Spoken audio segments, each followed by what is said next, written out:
পাকিস্তানের chief of defence staff Asif Munir নিজেকে নিজেই প্রমোশন দিয়ে দিয়েছে। কেন প্রমোশন দিয়েছে? কারণ ইন্ডিয়া তাদের ১১টা এয়ারবেস ধ্বংস করেছে এবং সে বাংকারে লুকিয়ে ছিল। তো যাই হোক, তার ক্রেডিটের জন্য সে নিজেকে প্রমোশন দিয়ে বানিয়ে দিয়েছে কি ফিল্ড মার্শাল। ফিল্ড মার্শাল এত বড় একটা ট্যাগ যে সব আর্মি চিফরা এটা পায়ও না। ইনফ্যাক্ট হাতে গোনা কয়েকজন আর্মির পার্সন ইতিহাসে এই ট্যাগ পেয়েছে। যেমন পাকিস্তানে এর আগে এই ট্যাগটা পেয়েছিল পাকিস্তানের আইয়ুব খান 65 যুদ্ধের সময়। 65 যুদ্ধের পর আইয়ুব খান নিজেকে ট্যাগটা দেয়। পরবর্তীকালে আইয়ুব খান পাকিস্তানের নিজের সরকার বানায় এবং নিজের ডিক্টেটরশিপ চালায়। এই ট্যাগ পাকিস্তানের ইতিহাসে আর কাউকে দেওয়া হয়নি।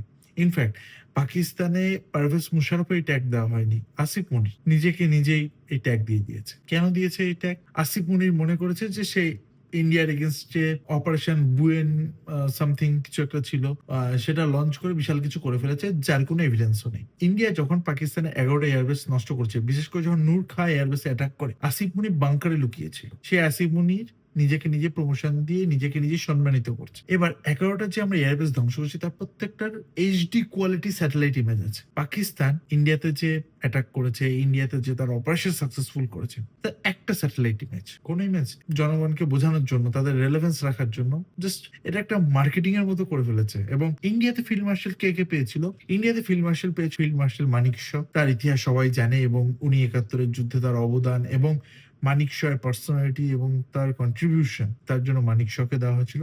এবং আরেকটা আমরা অনারারি ফিল্ড মার্শাল উপাধি দিয়েছিলাম আমাদের প্রথম আর্মি চিফকে, ফিল্ড মার্শাল কারিয়াপ্পা। তাছাড়া ইন্ডিয়ার ইতিহাসে আর কাউকে ফিল্ড মার্শাল উপাধি দেওয়া হয়নি। তাই ফিল্ড মার্শাল উপাধিটা খুবই রেয়ার। আসিফ মুনিরের এখানে যে অ্যাম্বিশন, সেটা তার পুরোপুরি মিলিটারি অ্যাম্বিশন নয়। তার অ্যাম্বিশন এটাই, পাকিস্তানে সে আইয়ুব খানের মতো নিজে একটা ডিক্টেটরশিপ চালাতে চায় বা গভর্নমেন্টে আসতে চায় পারভেজ মুশারফের মতো। কথা বলছি কারণ পাকিস্তানে একটা নেক্সাস চলে। আইএসআই, আর্মি আর জঙ্গি সংগঠন যেমন লস্কর, এরা একে অপরের সাথে জড়িত।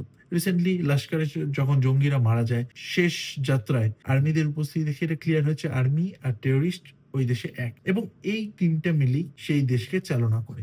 গভর্নমেন্ট যেটা আছে শাহবাজ শরীফের গভর্নমেন্ট, সেটা একটা জাস্ট পাপেট, সেটা জাস্ট দেখানোর জন্য। আসিফ মুনিরের এটাই ড্রিম যে সে এই গভর্নমেন্টের জায়গাটাও নিতে চাইছে, যাতে সে পুরো পাকিস্তানের ল্যান্ডস্কেপটাকে কন্ট্রোল করতে পারে। আসিফ মুনির যখন তার টাইম পিরিয়ড শেষ করে চিফ অফ আর্মি স্টাফের, আসিফ মুনির কনস্টিটিউশন চেঞ্জ করে নিজের সময়সীমাকে আরো বাড়িয়ে নেয়। পাকিস্তানের আমি এটা গ্যারান্টি দিতে পারি উইদিন ১ থেকে ২ বছর পাকিস্তানে আবার সেটা হতে চলেছে পলিটিক্যাল টার্ময়েল। এই গভর্নমেন্টও তাদের ৫ বছরের গভর্নমেন্ট চালাতে পারবে না।